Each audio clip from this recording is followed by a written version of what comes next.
नमस्ते और आपका स्वागत है मेरे चैनल पर। आज हम एक ऐसी अद्भुत कहानी की चर्चा करेंगे जो हर बौद्ध धर्म के अनुयायी के दिल के करीब है। गौतम बुद्ध का जन्म।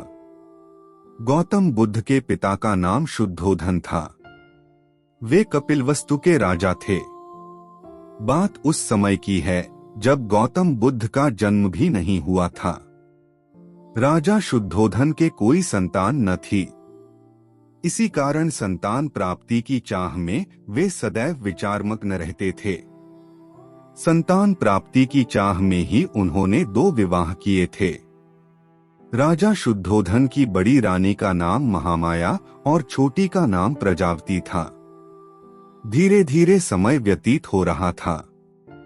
राजा शुद्धोधन अब अधेड़ अवस्था से वृद्धावस्था की ओर अग्रसर होने लगे थे। देवी देवताओं की पूजा अर्चना और दान पुण्य आदि करने के बाद भी उन्हें संतान का सुख न मिल सका। समय बीतने के साथ साथ राजा की तृष्णा भी बलवती होती जा रही थी।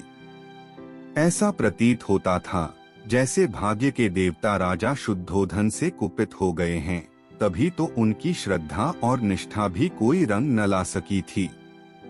अब राजा की तृष्णा चिंता और गहन चिंता में बदलने लगी थी। राज्य में चारों ओर सुख, शांति और समृद्धि थी, किंतु अपना उत्तराधिकारी न होने के कारण यह सब कुछ राजा को निरर्थक ही प्रतीत होता था। निःसंतान होने का दुख राजा शुद्धोधन को ही नहीं, रानी महामाया और रानी प्रजावती को भी था। इस चिंता को दूर करने का उपाय किसी के हाथ में न था। अतः वे सभी मौन थे। एक समय की बात है कि रानी महामाया रात्रिकाल में अपने इष्टदेव का स्मरण कर शैया पर लेट गई। लेटते ही उनकी आंख लग गई और उनकी आंखों के सामने भिन्न भिन्न प्रकार के सुखद स्वप्न चित्र तैरने लगे। स्वप्नों का तांता रात भर लगा रहा। स्वप्न आते रहे और सुखद अनुभूति देकर विस्मृत होते रहे। रात्रि का अंतिम प्रहर चल रहा था। रानी महामाया ने स्वप्न में देखा कि 4 यक्ष, जिनके मुखमंडल तेज से प्रदीप्त थे, उनके निकट आए। यक्षों ने रानी को प्रणाम किया और पुष्प के समान बड़ी कोमलता से उन्हें उठाकर एक ओर को उड़ चले। जिस वायुमंडल से होकर यक्ष रानी को लेकर उड़ रहे थे, उसमें बड़ी मनमोहक सुगंध व्याप्त थी। इस भीनी भीनी सुगंध ने रानी के अंतर्मन को प्रफुल्लित कर दिया। यक्षों ने रानी महामाया को ले जाकर एक सर्वोन्नत पर्वत के शिखर पर बैठा दिया। वहां एक बहुत सुंदर आसन बना हुआ था। इस आसन पर विराजमान होकर रानी को बड़ा आत्मिक सुख मिला। रानी महामाया का तनमन प्रसन्नता से झूम रहा था। इसी बीच स्वर्गलोक में निवास करने वाली सुंदरता की प्रतिमूर्ति अप्सराएं वहां एकाएक प्रकट हुई। अप्सराओं ने करबद्ध हो शीश झुकाकर रानी को प्रणाम किया। देवी एक अप्सरा रानी से बोली, आपके स्नान का समय हो गया है, कृपया स्नान के लिए प्रस्थान कीजिए। रानी कुछ न बोली, उठकर उनके साथ चल दी। अप्सराएं रानी को ले मंगलगीत गाती हुई एक सरोवर के पास पहुंची। सरोवर अत्यंत सुंदर था और उसमें श्वेत कमल पुष्प शोभायमान थे। अप्सराओं ने रानी को ले जाकर सरोवर के मध्य खड़ा कर दिया और मलमल कर स्नान कराने लगी। सरोवर का जल रानी के शरीर पर पड़ते ही उनकी काया कंचन जैसी हो गई। इस दिव्य जल के स्नान से रानी का शरीर भी अप्सराओं के समान ही सुंदर हो गया। रानी महामाया आश्चर्यचकित होकर अपने रूप सौंदर्य को निहार रही थी। दिव्य जल से स्नान करने के बाद उनकी काया अत्यंत कमनीय और सुंदर हो गई थी। शरीर पर पड़ी हुई झुर्रियां भी पूरी तरह मिट चुकी थीं। उन्हें ऐसा लगा था मानो उनका यौवन दिव्य रूपराशि के साथ पुनः लौट आया है। उनका मन मुदित था। स्नान के बाद अप्सराओं ने रानी को अत्यंत सुंदर और बहुमूल्य वस्त्र पहनाए। भिन्न भिन्न प्रकार के आभूषणों से उनका श्रृंगार किया। इसके बाद अप्सराएं रानी को एक श्वेत मरमरी महल में ले गईं। विभिन्न प्रकार से उनका स्वागत सत्कार किया गया। एक अप्सरा अपने हाथों में दिव्य सामग्री से भरा थाल लेकर प्रकट हुई। उस खाद्य सामग्री से स्वादिष्ट सुगंध उठ रही थी। उसने खाद्य सामग्री रानी के सामने प्रस्तुत की। जब रानी ने उसका स्वाद चखा तो उनका तनमन आह्लादित हो उठा। दिव्य खाद्य सामग्री खिलाने के बाद अप्सराएं रानी महामाया को महल के एक दूसरे कक्ष में ले गईं। उस कक्ष में एक पुष्पसेज सजी हुई थी। अप्सराओं के आग्रह पर रानी पुष्प सज्जित सेज पर विश्राम करने लगी। उस सेज के सामने ही रानी को एक स्वर्ण शैल और उस पर मंडराता सुंदर हाथी अपने अत्यंत निकट प्रतीत हुआ। हाथी ने कमल पुष्प से रानी के दाएं अंग पर धीरे से प्रहार किया और फिर लघु से लघुतर स्वरूप धरकर वह एकाएक रानी के गर्भ में समा गया। रानी ने भय और आश्चर्य से तुरंत अपनी आंखें खोल दी। अब रानी को पता चला कि वह स्वप्न देख रही थी। बड़ा ही आश्चर्यचकित कर देने वाला और सुखद स्वप्न था, आंख खुलते ही जिसका समापन हो गया था।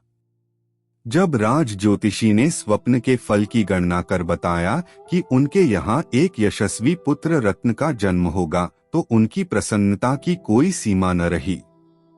राजा ज्योतिषी की घोषणा ने जैसे राजा, रानी और प्रजा के ऊपर से चिंता की कालिमा को समाप्त कर दिया था।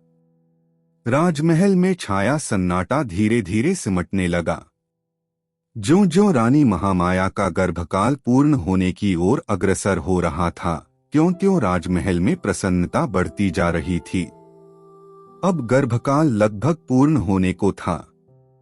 उस काल की प्रथा के अनुसार रानी अपने प्रथम शिशु को अपने माता पिता के गृह पर ही जन्म देती थी। इसे अत्यंत शुभ माना जाता था। ऐसा ही विचार कर रानी महामाया को उनके माता पिता के पास भेजने की व्यवस्था की गई, ताकि वे प्रथम शिशु को वहीं पर जन्म दे सकें। राजा की आज्ञा से एक सुंदर रथ को फूलमालाओं और मोती मणियों से सुसज्जित किया गया।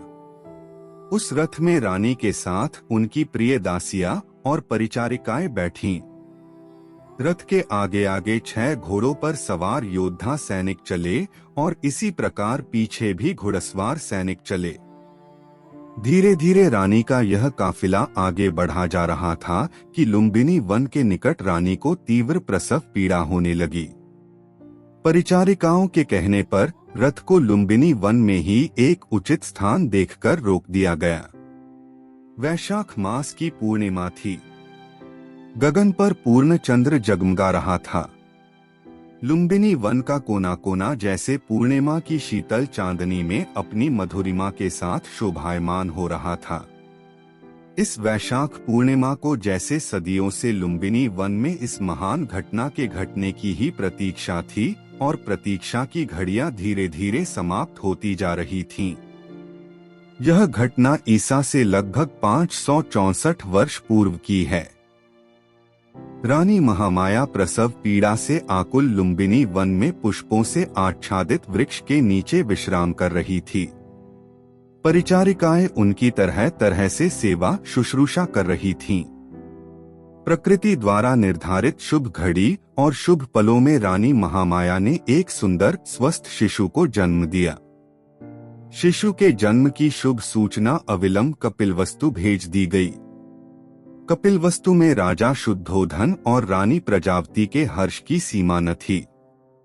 पूरा राजमहल विभिन्न प्रकार के मोतियों, मणिक्यों और दीपमालाओं से सज्जित किया गया।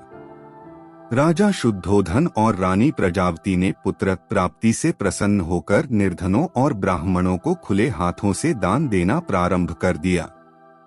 राजा ने अपनी प्रिय पत्नी महामाया और नवजात शिशु को लुम्बिनी वन से कपिलवस्तु बुला लिया था। राजमहल में उनका बड़े हर्ष के साथ स्वागत किया गया। एक दिन असित ऋषि दरबार में पधारे। राजा शुद्धोधन ने ऋषि का यथायोग्य स्वागत सत्कार किया और नवजात शिशु को आशीर्वाद देने का आग्रह किया। राजन असित ऋषि बोले, आपके पुत्र का भविष्य बड़ा उज्जवल प्रतीत होता है। आपकी कृपा का फल है। ऋषिदेव राजा शुद्धोधन सिर झुकाकर बोले, अब कृपया शिशु को अपना आशीर्वाद दीजिए। राजन, यह शिशु आगे चलकर आपके शाक्य वंश का नाम विश्व भर में फैला देगा और किसी के आशीर्वाद की नहीं बल्कि संसार को इसके आशीर्वाद की आवश्यकता पड़ेगी, कहकर असित ऋषि ने शिशु के मस्तक पर अपना हाथ रखा। गौतम बुद्ध का जन्म हमें याद दिलाता है कि हर व्यक्ति में महानता की क्षमता है। उनके जीवन की कहानी हमें अपने सपनों का पीछा करने और दुनिया को एक बेहतर स्थान बनाने के लिए प्रेरित करती है। धन्यवाद देखने के लिए। कृपया मेरे चैनल को सब्सक्राइब करें और मेरे अन्य वीडियो देखें।